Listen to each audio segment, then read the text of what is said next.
24 तीर्थंकरों की बात पहले बताई, अब बता रहा हूं त्रेता युग की बात। त्रेता युग में भी यह ज्ञान मौजूद था। त्रेता युग में राजा जनक का हवाला देते हैं तो राजा जनक के गुरु शब्द बोध का ज्ञान कराने वाले याज्ञवल्क्य जी और उनकी पत्नी मैत्रेयी और उनके शिष्य नचिकेता, जिन्होंने कठोपनिषद की रचना की, वो याज्ञवल्क्य जी ने राजा जनक को ये राम शब्द से निरंजन राम शब्द की साधना करवाई। इसी निरंजन राम शब्द की साधना कराते हुए और इस निरंजन राम शब्द की साधना कराते हुए जब राजा जनक को अनुभव हुआ तो आगे सुरता शब्द का मेल किसने करवाया? अष्टावक्र जी ने करवाया। अष्टावक्र जी कोई राड पड़ी थी, राजा जनक के मन में कोई विचार धारणा बनी, उस विचार धारणा को क्लियर करने का श्रेय अष्टावक्र जी को मिला। और अष्टावक्र जी ने जब ध्यान करवाया विदय मंडल में तो राजा जनक से निजमन लिया, निजमन मांगा, निजमन दे दिया तो व्यक्ति का स्वयं का कुछ नहीं रहा, न तन उसका रहा, न मन उसका रहा, न उसका धन।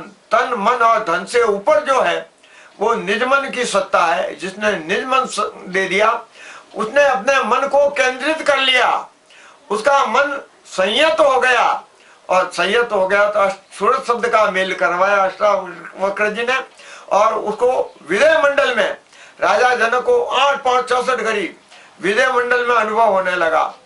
यह त्रेता युग में ही गुरु वशिष्ठ जी हुए। उस समय में त्रेता युग में जो समय था जिस वक्त रामचंद्र जी हुए, रामचंद्र जी के पहले भी रघुकुल में कितने ही राजा हो गए, उन जितने भी रघुकुल के राजा हुए उनमें वशिष्ठ पदवीधारी व्यक्ति राजगुरु हुआ। और वशिष्ठ जी के पास में यही ज्ञान था। गुरु वशिष्ठ में यही बात, गुरु वशिष्ठ में यही ज्ञान बताया गया। यही ज्ञान रामचंद्र जी को वशिष्ठ जी ने दिया और रामचंद्र जी को जब ये ज्ञान दिया तब उनको हर आत्मा में, जीव जंतु में, नर नारी में, पेड़ पौधों में, सब में वो ब्रह्म भासने लग गया, ब्रह्म का अनुभव होने लगा।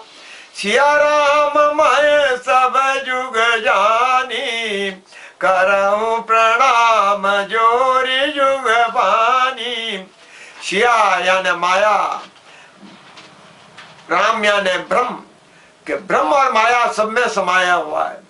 यही बात जब राक्षसों को मारने की बात आई तब रामचंद्र जी 14 वर्ष के वनवास में थे, तब एक दफे उन्होंने मना कर दिया कि मैं इन राक्षसों को कैसे मारूं, कि जो ब्रह्म मेरे में है वही ब्रह्म इनमें है।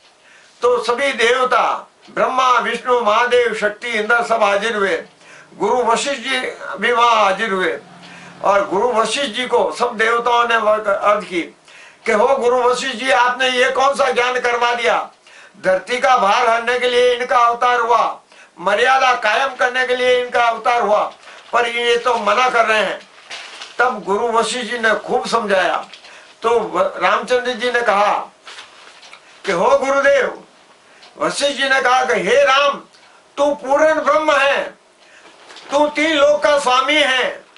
तो रामचंद्र जी ने कहा, क्या कहा? रामचंद्र जी ने कहा हो गुरुदेव, मुझे भरमाइए मत, मैं 3 लोक का स्वामी नहीं, मैं पूर्ण ब्रह्म नहीं, मुझे सुख और दुख का अनुभव हो रहा है, जब तक तो पूर्ण ब्रह्म नहीं। वशिष्ठ जी को सोचना पड़ा और वशिष्ठ जी को कहना पड़ा, राम तुम बिल्कुल सही कह रहा है, तुझे सुख और दुख का अनुभव हो रहा है, ठीक है, जो साधना तेरे से आज तक करवाई है उस साधना का फल ये है, अब तू इन राक्षसों को, दुराचारियों को यहाँ से पृथ्वी मंडल से हटाएगा तो उसका भार, उसका दोष, कर्म फल उसका तेरे को भोगना नहीं पड़ेगा।